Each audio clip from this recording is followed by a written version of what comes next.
The night sky, the dark blanket above our heads adorned with shining stars extending as far as the eye can see.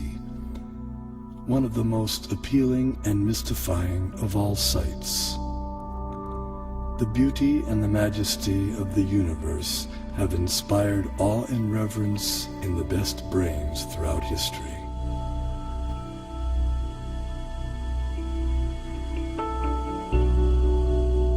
There is a perfect brain behind all the natural physical laws. This most beautiful system of the sun, planets and comets could only proceed from the counsel and dominion of a powerful and intelligent being.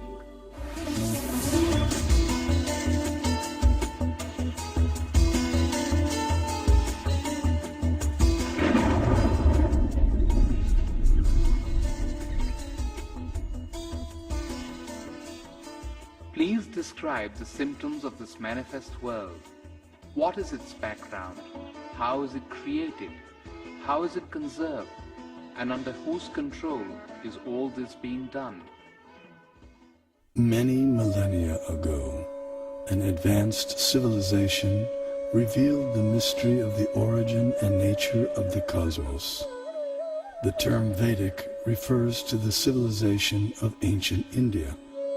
Angkor Wat, the world's largest temple complex, with walls nearly 1/2 mile on each side, was built between 1112 and 1150 AD in Cambodia. Astronomy and Vedic cosmology are inseparably entwined at Angkor Wat. The central towers represent Mount Meru, the cosmic axial mountain. The 5 internested rectangular outer walls and moats indicate chains of mountains enclosing the world and the cosmic oceans beyond. Science Journal noted that Angkor Wat had encoded precise calendrical, historical, and cosmological themes into the architectural plan for the temple. As many as 18 astronomical alignments have been identified within its walls. Rarely in history has any culture given rise to a structure that so elaborately and expansively incorporates its concept of the cosmos. Similar integration of cosmology and architecture is seen in the massive Indonesian temple at Borobudur. The temple was laid out using the ancient method of Vastu Purusha Mandala. This square diagram harmonizes architecture with the annual movements of the celestial realm. The temple was constructed sometime around 775 AD.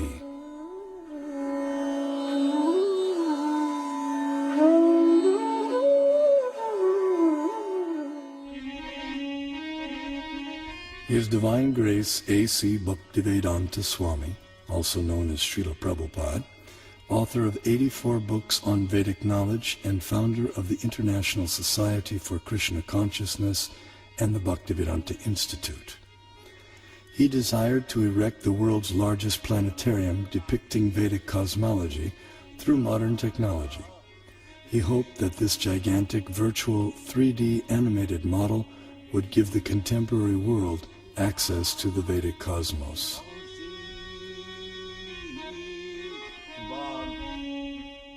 The Temple of Vedic Planetarium, we shall show the Vedic conception of planetary system within this material world and above the material. Vishwanandana Swami, a prominent scholar of Vedic cosmology in the line of Shripad Madhvacharya, feels that the planetarium will expand the horizons of modern cosmological knowledge. We have a lot of information about this universe in our Vedic and Puranic scriptures. So certainly, a person who is interested in exploration, he would get some material for exploration. The planetarium had many different exhibits, so he wanted some exhibits that would show, that would create this doubt in science that they don't have the proper explanation, and that the Bhagavatam has a better explanation. In the temple, and that, you know, it would show the Vedic cosmology. And I think later on he said that even if the scientists don't accept it, we don't care. You know, we just show what's in the Bhagavatam. We don't care whether people accept it or not, but we should just show it. In a letter to Bhakti Swarup Damodar Swami, Srila Prabhupada delineated 4 phenomena to be explained in the planetarium. Explain the passing seasons, the eclipses and the phases of the moon, and the passing of day and night, etc. Then it will be a very powerful propaganda.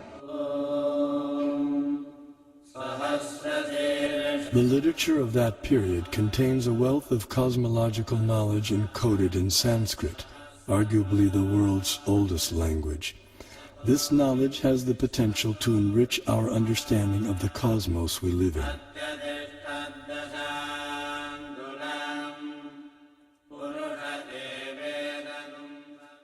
A fundamental principle of Vedic cosmology is the existence of a dual reality, material and non-material. Here we see the non-material sky filled with innumerable planets of permanent stature. Among these, the topmost planet, Goloka, is shaped like a lotus flower, and it is here that the super-intelligent designer of the cosmos, Sri Krishna, resides with his associates. Although knowledge of the non-material realm remains beyond ordinary perception, the Vedic knowledge of the material cosmos has been recognized as extraordinary by many eminent Western thinkers. As in Hindu mythology, it is a continual dance of creation and destruction involving the whole cosmos, the basis of all existence and of all natural phenomena. Long before it became a scientific aspiration to estimate the age of the earth, many elaborate systems of the world chronology had been devised by the sages of antiquity. The most remarkable of these occult timescales is that of the ancient Hindus. Indian cosmologists, the first to estimate the age of the earth at more than 4 billion years, they came closest to the modern ideas of atomism, quantum physics. To the philosophers of India, however, relativity is no new discovery, just as the concept of light years is no matter for astonishment to people used to thinking of time in millions of kalpas. A kalpa is about 4,320,000 years. The Hindu religion is the only one of the world's great faiths dedicated to the idea that the cosmos itself undergoes an immense, indeed an infinite, number of deaths and rebirths. Thus, the Vedic literatures answer the question whether the cosmos always existed or it had a beginning. The temporal arena of repeated universal creations and destructions exists in a corner of the non-material sky.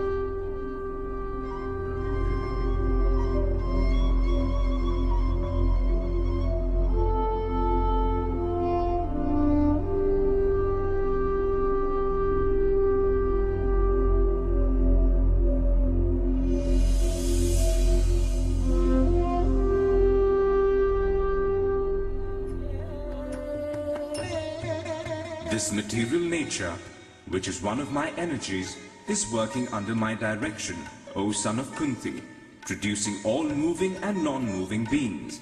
Under its rule, this manifestation is created and annihilated again and again. The only religion in which the timescales correspond, no doubt by accident, to those of modern scientific cosmology. Its cycles run from our ordinary day and night to a day and night of Brahma. 8.64 billion years long, longer than the age of the Earth or the Sun, and about half the time since the Big Bang. And there are much longer time scales still.